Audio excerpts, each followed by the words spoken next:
بسم اللہ الرحمن الرحیم۔ السلام علیکم ورحمۃ اللہ وبرکاتہ۔ ہم دونوں بھائی آپ کا ہماری اس نئی ویڈیو میں پھر سے ایک بار استقبال کرتے ہیں۔ اور دوستو، جو آج کا ہمارا موضوع ہے وہ ہے صراط مستقیم، یعنی سیدھا راستہ، جسے ہم اپنی زبان میں ہدایت بھی کہتے ہیں۔ تو آج کا جو ہمارا موضوع ہے کہ ہدایت، اصل ہدایت کیا ہے، اور آج کل کے اس زمانے کو دیکھ کر ہم کیسے کسی شخص کو کہہ سکتے ہیں کہ ہاں یقین سے کہ یہ ہدایت یافتہ ہے۔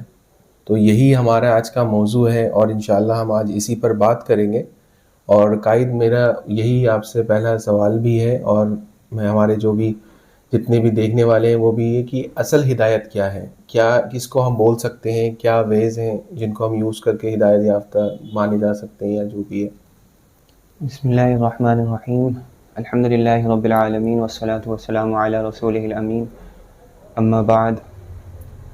دیکھیے، ہدایت جو ہے اور صراط مستقیم اور سیدھا راستہ، یہ تو قرآن شروع کرتے ہی اس کے بارے میں اللہ تعالیٰ نے ہمیں یہ حکم دیا ہے کہ ہم اس کے لیے دعا کریں، کیونکہ سورہ فاتحہ سے قرآن شروع ہوتا ہے، اور اللہ تعالیٰ اس میں ہم سے فرما رہا ہے کہ اللہ کے نیک بندے اور مومن کہتے ہیں کہ اہدنا الصراط المستقیم، اے اللہ ہمیں صراط مستقیم یعنی سیدھے راستے راہ کی پر چلا۔ ہدایت نصیب فرما۔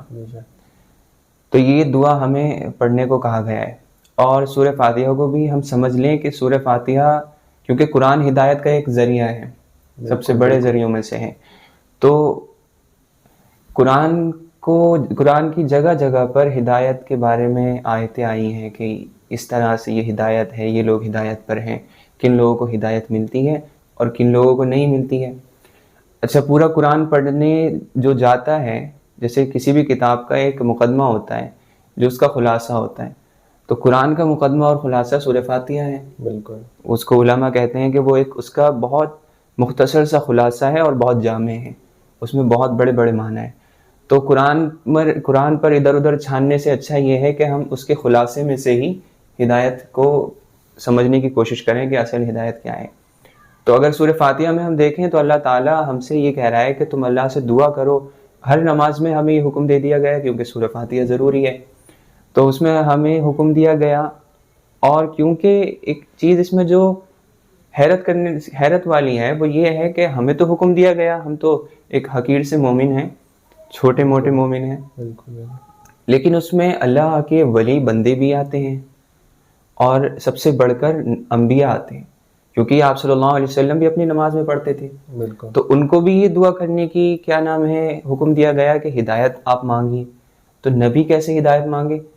نبی تو ہدایت کا سرچشمہ ہے، دوسروں کی ہدایت کا ذریعہ ہے۔ ہم ہی لوگ ان کو دیکھ کر ہدایت پاتے ہیں۔ مطلب ہماری ہدایت کا ذریعہ ہی انبیاء ہیں، اور آپ صلی اللہ علیہ وسلم خاتم الانبیاء ہیں، تو ان کو تو ہدایت کی ضرورت نہیں ہے۔ تو اس جو قرآن میں جگہ جگہ ہدایت کا ورڈ آیا ہے، اس کو سمجھنے کے لیے ہمیں ہدایت کا جو ترجمہ علماء نے کیا ہے، جو اس کو بانٹا ہے 3 درجوں میں، اس کو سمجھنا پڑے گا، تو اس سے ہمیں پتہ چلے گا کہ اصل ہدایت کیا ہے۔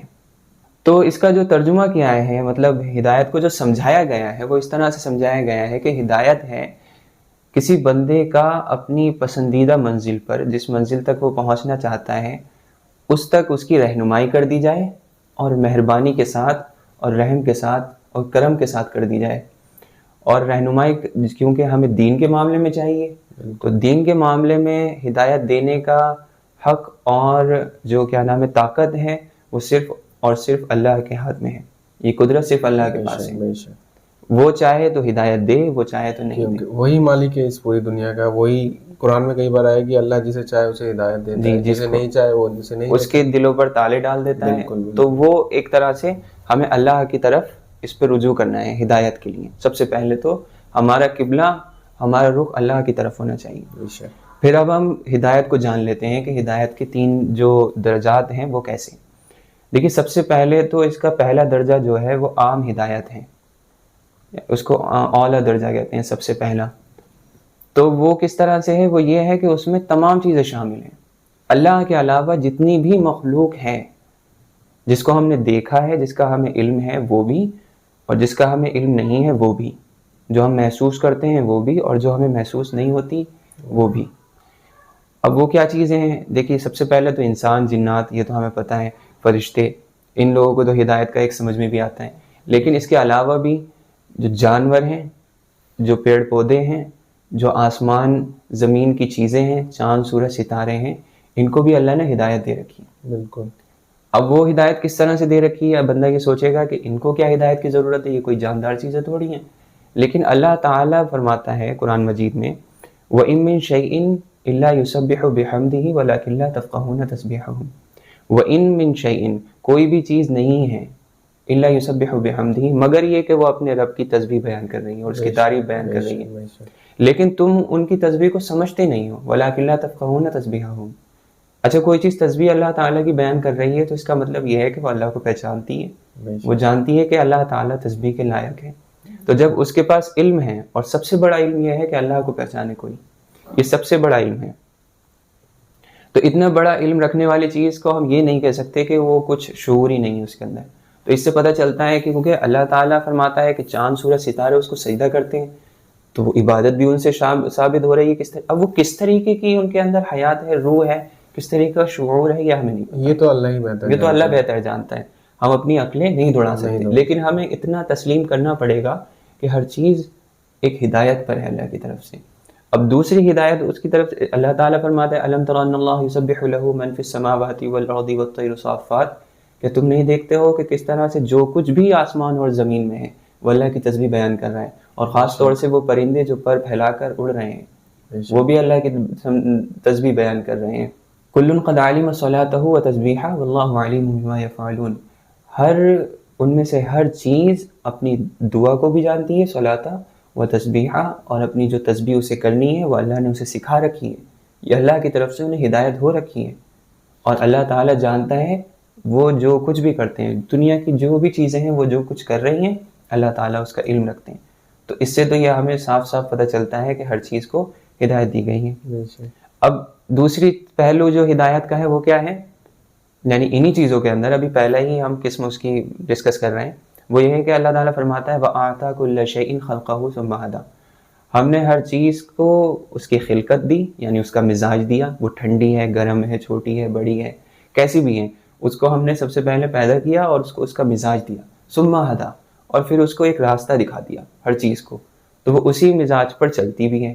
ایک خدمت دے دی اسے کرنے کی. ہر جو بھی اللہ نے مطلب یعنی جو بھی اللہ تعالیٰ نے جو بھی شے بنائی ہے، جو بھی مخلوق بنائی ہے، ان کو ایک راستہ دکھایا اور ان کو اسی چیز کی ہدایت دے دی. جی اسی چیز کو فالو کرتے ہیں اور وہ قیامت تک ہی وہی کرے گی. اب دیکھیے، اب انسان کا یہ دیکھیے چاند سورج ستارے ہیں تو یہی کریں گے جو ان کو حکم دیا گیا ہے. انسان اور جنات کے علاوہ اللہ کی ہر مخلوق وہی کرتی ہے جس کا اسے حکم ملا ہے. اب اچھا اس حکم میں انسان شامل ہے نہیں ہے، یعنی اس والی ہدایت میں تو انسان بھی شامل ہے ایک طرح سے، کیونکہ اس کے جسم جو ہیں اللہ کے حکم کے تابع ہیں. بالکل. اب زبان سے نکلنے والی آواز جو ہے، منہ سے نکلنے والی آواز، وہ آنکھیں نہیں سن سکتی کیونکہ اس کی اللہ تعالیٰ نے اس کو ہدایت ہی نہیں دی ہے. ناک نہیں سن سکتی، منہ کے قریب یہ دونوں زیادہ ہیں، لیکن سنیں گے کان، کیونکہ کانوں کو ہدایت ہوئی ہے کہ سننے کا کام انہیں کرنا ہے. ناک کو ہدایت ہوئی ہے کہ وہ سونگھنے کا کام اسے کرنا ہے. کتنی اچھی خوشبو ہے، نہ کان سونگ سکتے نہ زبان، سونگھنے کا کام ناک نہیں کرنا ہے. تو اس طرح سے تو ہمیں بھی ایک ہدایت مل چکی ہے، ہمارے جسم کو بھی وہ اللہ کی بنائی ہوئی فطرت پر، اور جس طرح سے اللہ نے اس کا مزاج رکھ دیا ہے اسی طرح سے چلے گی. اور ایسے ہی جنات بھی شامل ہیں. تو ہر چیز کو اللہ نے ایک ہدایت دے رکھی ہے، یہ اس ہدایت سے کوئی بھی خالی نہیں، ٹھیک ہے. لیکن دوسری جو ہدایت آتی ہے وہ اوپر کے لیول کی آ گئی. دوسرے نمبر پر وہ آ گئی وہ ہدایت جس کو لے کر انبیاء آتے ہیں، پوری انسانیت کے لیے اور جنات کے لیے. اب وہ ان کے لیے کیوں خاص ہے؟ کیونکہ جو ان کے اندر شعور ہے وہ اس طرح سے ہے کہ وہ بہت بڑا ہوا ہے. انسانوں کے اندر اور جنات کے اندر جو انٹلیکٹ ہے وہ بڑا ہوا ہے، یہ سوچ سکتے ہیں اپنا اچھا برا.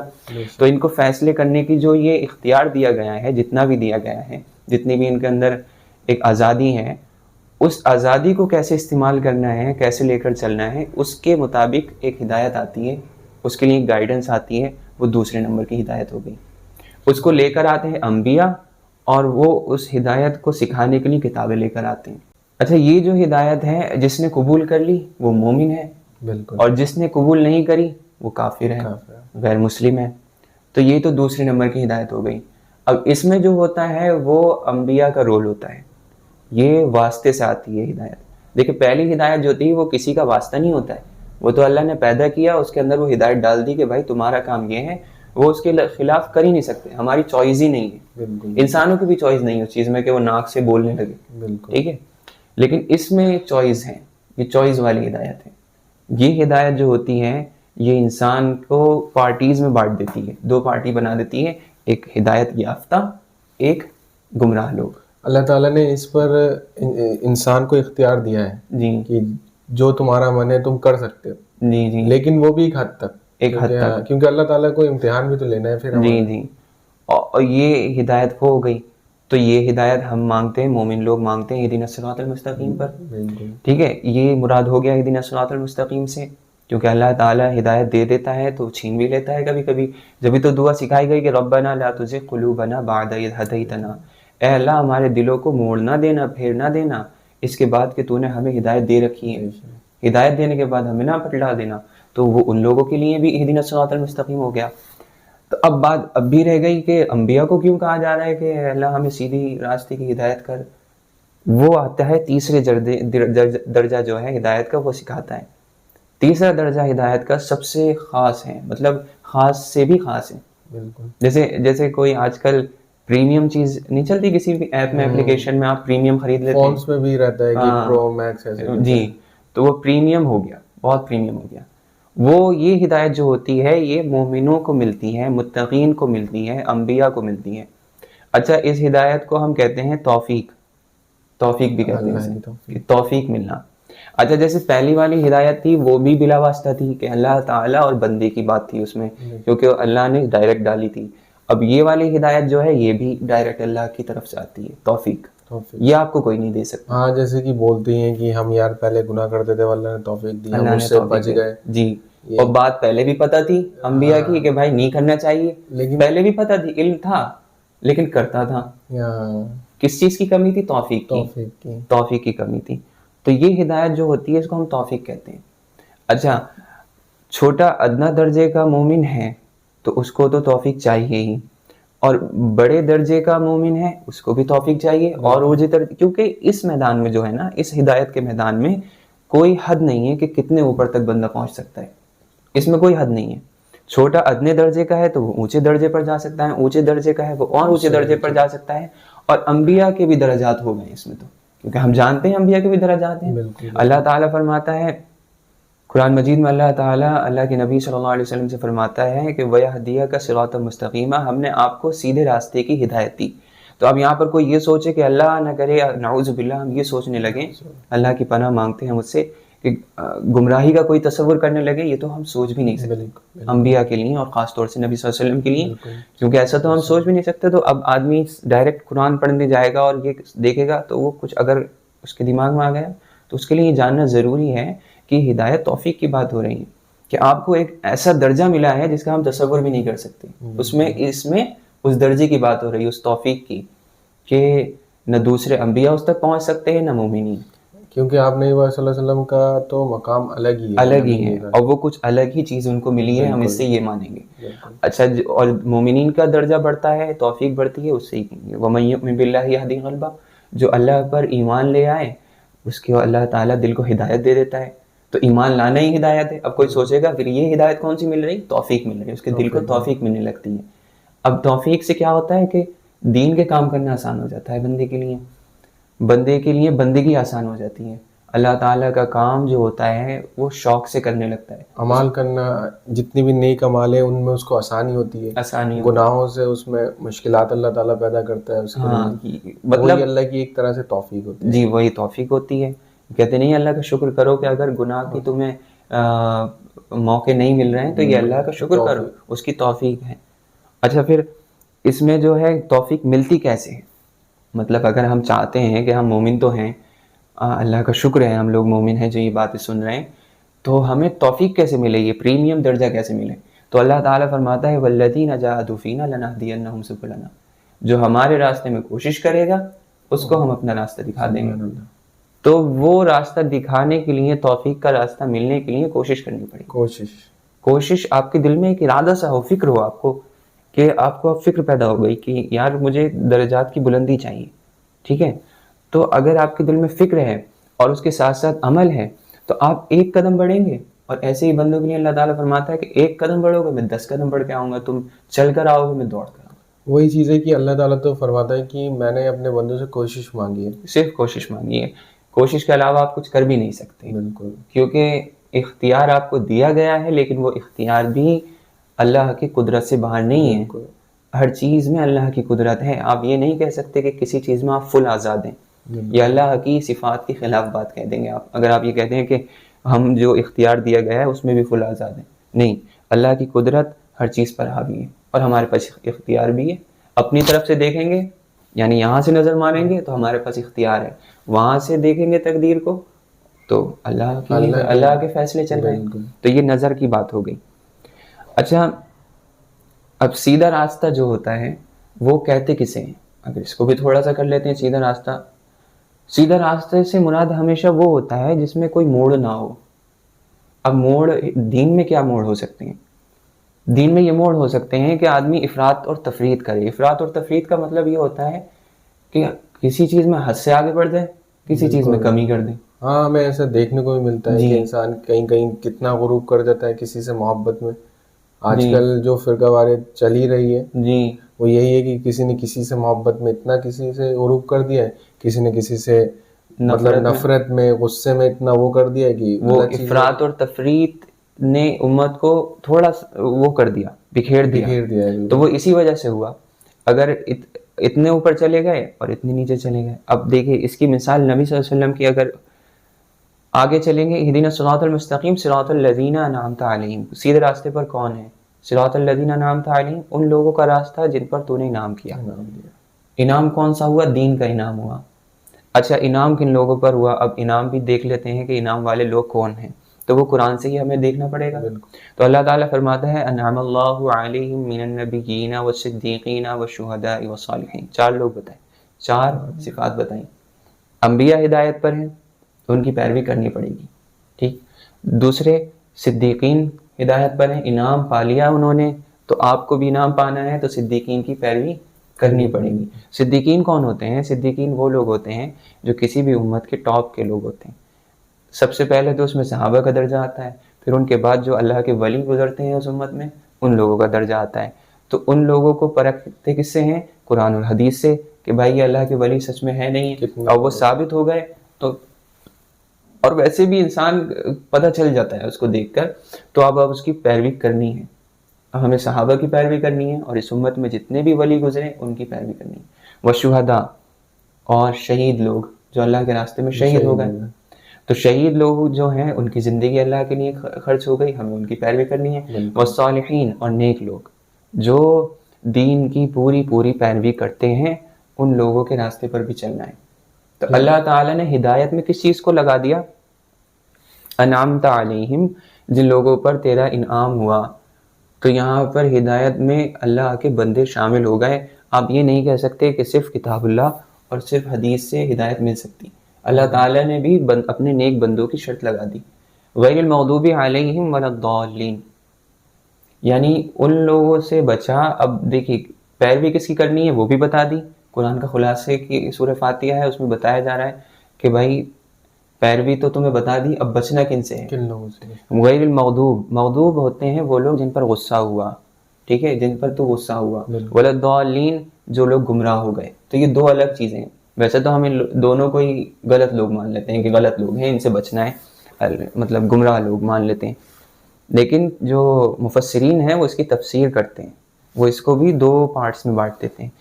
مغضوب تو وہ لوگ ہو گئے جن کو کیا نام ہے، علم تھا، علم ہے، اور وہ اس کے باوجود گمراہ ہو رہے ہیں. اس کی وجہ ہو سکتی ہے خواہشات نفسانی، ہو سکتی ہیں نفس کی خواہش کی وجہ سے، لالچ تھا، علم کو چھپا لیا. اور دوسرا یہ ہو سکتا ہے کہ سرکشی تھی دماغ میں، تکبر تھا. تو وہ نبیوں کے زمانے میں ان کی مثال ہے ہمارے نبی کے زمانے میں یہود کی. بالکل. اور وہ اس سے پہلے بھی وہ ایسی تھے. اچھا، علم ان کے پاس پورا تھا کہ آپ صلی اللہ علیہ وسلم اللہ کے آخری نبی ہیں. یعرفونہ کما یعرفون ابناءہم، وہ آپ کو اس طرح پہچانتے تھے جس طرح وہ اپنے بچوں کو پہچانتے ہیں. اللہ تعالیٰ خود فرماتا ہے کیونکہ ان کی کتابوں میں کھلی نشانیاں تھیں، علم کی کمی نہیں تھی. لیکن صرف میں کی وجہ سے کہ میں ہماری اس قوم میں کیوں آپ نے صلی اللہ علیہ وسلم نہیں بس. آئے، دوسرے خاندان میں کیوں آئے. تو کیا ان کی گمراہی بنی؟ بالکل سرکشی. سب کچھ جانتے انہوں نے یہ سب نہیں کرا. تو وہ کس میں آئے؟ وہ آئے مغضوب میں. تو اور پھر دیکھیے ان کا سرکشی اتنی بڑی ہوئی تھی کہ نبیوں کو قبول تو نہیں کیا، جو ان کی اپنی انبیاء آئے آپ صلی اللہ علیہ وسلم سے پہلے ان کو شہید تک کر دیا انہوں نے. تو یہ مغضوب ہو گئے. آج کے زمانے میں بھی کچھ لوگ پائے جاتے ہیں کہ علم رکھنے کے باوجود سرکشی کرتے ہیں، تو وہ مغضوب میں آئیں گے. اللہ ہماری ان سے پناہ فرمائے. اور گمراہ وہ ہوتے ہیں جن کے پاس علم کی کمی ہے یا علم غلط ہے ان کے پاس. دونوں میں سے ایک چیز ہے، یا تو علم کم ہے یا ہے تو غلط علم ہے. اچھا، اس کی مثال آپ نصارہ کو لے لیں کہ ان کے اندر نہ تکبر ہے نہ سرکشی ہے، سب سے ڈاؤن ٹو ارتھ لوگ ہوتے ہیں، لیکن ان کے علم میں کمی ہے. تو ایک نے تو نبیوں کو مانا نہیں، ان کو شہید کر دیا، اور ان کی علم کی کمی دیکھی کہاں پہنچی، کتنا بڑھا دیا چیزوں کو کہ نبیوں کو خدا بنا دیا. تو ایک نے تو نبیوں کو بالکل گرا دیا، ایک نے نبیوں کو بالکل اتنا خدا تک پہنچا دیا. تو یہ افراد اور تفرید، سیدھے راستے سے ہٹنے کی ایک مثال ہو گئی. اور آج بھی اگر یہ پائی جائے گی تو ان چیزوں سے ہمیں پناہ مانگنی ہوگی، ان لوگوں سے بھی پناہ مانگنی ہوگی اور ان چیزوں سے بھی. تو یہ ہدایت کا ایک اس طریقے سے ہم کچھ ہدایت کو پہچان سکتے ہیں. تو اب ہمیں ایک آخری پوائنٹ اس میں لگانا ہے، وہ یہ ہے کہ اچھا اللہ تعالیٰ یہاں پر فرما رہا ہے کہ اہدنا الصراط المستقیم صراط الذین انعمت علیہم، کہ ان لوگوں کا راستہ جس پر تیرا انعام ہوا. اللہ تعالیٰ یہاں پر یہ بھی فرما سکتا تھا کہ یہ کہو کہ صراط القرآن یا صراط الرسول، قرآن کا راستہ یا رسول کا راستہ. اب کیونکہ یہ خلاصہ ہے تو خلاصہ ہمیشہ مختصر ہوتا ہے، بالکل کم الفاظوں میں خلاصہ ہر چیز کا بیان کیا جاتا ہے، سمری جسے کہتے ہیں. لیکن ایسا نہیں ہے. یہاں پر اللہ تعالیٰ نے قرآن اور رسول کا لفظ یوز کرنے کی بجائے پوری تھوڑی تفسیر دی اس کی، کہ ان لوگوں کا راستہ جن پر انعام ہوا. تو اس سے یہ پتہ چلتا ہے کہ صرف قرآن سے ہدایت کو کافی مان لینا یہ قرآن کے خلاصے میں نہیں ہے. اور اسی طریقے سے صرف کیا نام ہے رسول کو، کیونکہ رسول ہمارے بیچ میں اب اس طرح سے فزیکلی موجود نہیں ہے تو وہ ہم ان کو دیکھ کر کچھ کر سکیں ایسا نہیں ہے، لیکن ان کے ورثہ موجود ہیں، ان کے وارث. اللہ کے نبی صلی اللہ علیہ وسلم فرماتے ہیں ان العلماء ورثۃ الانبیاء، کہ علماء جو ہیں نبیوں کے وارث ہیں. وَإِنَّ الْأَنْبِيَاءَ لَمْ يُوَرِّثُوا دِينَارًا وَلَا دِرْهَمًا، اور انبیاء جو ہوتے ہیں وہ دینار درہم وراثت میں نہیں چھوڑ کے جاتے ہیں. وَإِنَّمَا وَرَّثُوا الْعِلْمَ، وہ علم چھوڑ کر جاتے ہیں. فَمَنْ أَخَذَهُ أَخَذَ بِحَظٍ وَافِرٍ، جس نے علم لے لیا تو اس نے ایک بہت بڑا حصہ لے لیا دنیا میں سے. تو وہ جو علماء موجود ہوں گے اب وہ ہمارے لیے نبیوں کا رول ادا کریں گے. اور وہ آ گیا انعمت علیہم میں، وہ لوگ آ گئے من النبیین والصدیقین والشہداء والصالحین. تو نبی تو ہمارے سامنے فزیکلی موجود نہیں ہے، ہم ان کو نہیں دیکھ پا رہے ہیں، لیکن صدیقین بھی ابھی آ سکتے ہیں، شہداء بھی آ سکتے ہیں اور نیک لوگ بھی آ سکتے ہیں. اچھا، اس طریقے سے اب اگر کوئی کہے کہ قرآن ہدایت کا ذریعہ ہے، اللہ تعالیٰ بار بار قرآن میں فرماتا ہے، اس کو نور بھی کہا، اس کو رسی بھی کہا، اپنی حدیث میں آتا ہے. اور آپ صلی اللہ علیہ وسلم نے فرمایا میں تمہارے لیے اپنے بات قرآن اور حدیث کو چھوڑ کے جا رہا ہوں. تو اب اس کا کیسے جواب ملے گا، یا اس کو کیسے ہم تطبیق کریں گے، دونوں میں جمع کیسے کریں گے؟ تو وہ اس طرح سے کریں گے کہ حدیث تو یہ بھی آتی ہے کہ اللہ کے نبی صلی اللہ علیہ وسلم نے فرمایا کہ میرے بعد اس امت کے 70 فرقے بنیں گے، اس میں سے صرف ایک فرقہ ہدایت پر ہوگا. تو صحابہ نے پوچھا کہ وہ فرقہ کون سا ہوگا اللہ کے نبی؟ تو اللہ کے نبی صلی اللہ علیہ وسلم نے فرمایا وہ فرقہ، وہ جماعت جو میری اور میری صحابہ کی پیروی کرے گی. تو میری اس پیروی میں بھی آپ صلی اللہ علیہ وسلم بھی اللہ کے بندے ہیں اور صحابہ بھی اللہ کے بندے ہیں. تو یہ کون ہو گئے؟ رجال اللہ ہو گئے، اللہ کے نیک لوگ. اور وہ دوسری حدیثیں کتاب اللہ کو ہدایت کا ذریعہ بنا رہی ہیں. تو دونوں حدیثیں جمع کرنی پڑیں گی، وہ اس طرح سے کہ ہم امت وسط ہیں، ہم درمیانی امت ہیں، اعتدال پر چلنے والی امت ہیں. اللہ نے جب بھی کسی چیز میں اختلاف ہو جائے تو ہم سے کہا کہ اعتدال والی رائے کو پکڑو، کیونکہ یہ امت ہی اعتدال پر رہنے کے لیے، چلنے کے لیے بنائی گئی ہے. اس کی اللہ تعالی نے نام رکھ دیا کہ وسط، امت وسط، درمیانی امت، اعتدال والی امت. تو اس میں اعتدال یہی ہوگا کہ اپنے ایک استاد لینا ہے قرآن اور حدیث کے ذریعے پرکھ کے، کہ قرآن اور حدیث کے معیار پہ وہ اترے گا تو اسے استاد ماننا ہے ہمیں، اس کو اللہ کا ولی ماننا ہے، اس کو اپنا رہنما ماننا ہے، اور پھر اس قرآن اور حدیث کو اس سے سیکھنا ہے. بالکل. کیونکہ اللہ تعالیٰ نے بھی جب قرآن اتارا تو ڈائریکٹ کسی پہاڑ پر نہیں اتار دیا، اس کے ساتھ ایک استاد اور معلم بھیجا، انبیاء بھیجے. وَيُعَلِّمُهُمُ الْكِتَابَ وَالْحِكْمَةَ وَيُزَكِّيهِمْ. کتاب نازل کی اور انبیاء کیا کرتے ہیں؟ ان کو کتاب سکھاتے ہیں. وَيُزَكِّيهِمْ، اور ان کا تزکیہ کرتے ہیں، حکمت سکھاتے ہیں ان کو. تو وہ سکھانے والا تو ہے، لیکن وہ ہوگا، ہمیں دیکھنا ہوگا کہ وہ قرآن اور سنت کے مطابق سکھا رہا ہے یا اپنی باتیں گڑھ رہا ہے. تو وہ ہمیں دیکھنا ہوگا. اب اتنی محنت تو ہمیں کرنی ہوگی، کیونکہ دنیا کی سب سے قیمتی چیز ہدایت ہے. اس میں جو چوک گیا اس کی دنیا بھی بیکار ہے، آخرت بھی بیکار ہے. تو اتنی قیمتی چیز کے لیے اتنی محنت تو کرنی ہوگی. اور ایسا نہیں ہے کہ آپ کو ڈھونڈتے ہی کوئی مل جائے، غلط جگہ بھی پہنچیں گے آپ، لیکن آپ کو اپنی جو یہ تلاش ہے وہ جاری رکھنی ہے انشاءاللہ ہدایت کی، اور اللہ سے توفیق مانگنی ہے. اگر آپ کے اندر سچی طلب ہوگی تو آپ کا معلم، آپ کا استاد آپ کا دروازہ خود کھٹکھٹائے گا. نیک لوگ فرماتے ہیں کہ اگر آپ کے اندر سچ، مولانا رومی فرماتے ہیں کہ طلب پیدا کرو، یعنی پانی مت ڈھونڈو، اپنے اندر پیاس پیدا کرو، اپنے اندر تشنت پیدا کرو، تو پانی تمہیں خود مل جائے گا. تو ہدایت کی اگر ہمارے اندر پیاس ہے اور ہمارے اندر جذبہ ہے اس کو ڈھونڈنے کا، تو اللہ تعالیٰ توفیق دے گا، صحیح باتیں ہمارے دل میں ڈالے گا انشاءاللہ. اور ان باتوں پر ہم عمل کریں، ایک امت ایسی بنے، امت جو اعتدال پر چلتی ہو، نہ زیادہ حد سے زیادہ بڑھنے والی ہو، نہ کام اور اعمال میں کوتاہی کرنے والی ہو. تو اللہ تعالیٰ انشاءاللہ ہمارا بیڑا پار لگا دے گا. تو آج کا ٹاپک جو ہے مجھے لگتا ہے کہ مختصر طور پر پورا کور ہو چکا ہے. بالکل. اور اللہ تعالیٰ سے دعا کرتے ہیں کہ وہ ہمیں کہنے سننے سے زیادہ عمل کی توفیق دے، اور جو بات ہم سے غلط ہوئی ہیں وہ ہماری اللہ تعالیٰ معاف فرمائے، اور جو سن رہے ہیں ان کے دلوں سے اس کو بھلا دے. بے شک. تو امید ہے دوستوں کہ آپ کو ہماری آج کی یہ ویڈیو اور قائد نے جو بھی باتیں بتائی ہیں ان پر ہم بھی عمل کریں اور آپ بھی عمل کریں، اور اس سے ہمیں فائدہ ہو آنے والی ہماری زندگی میں.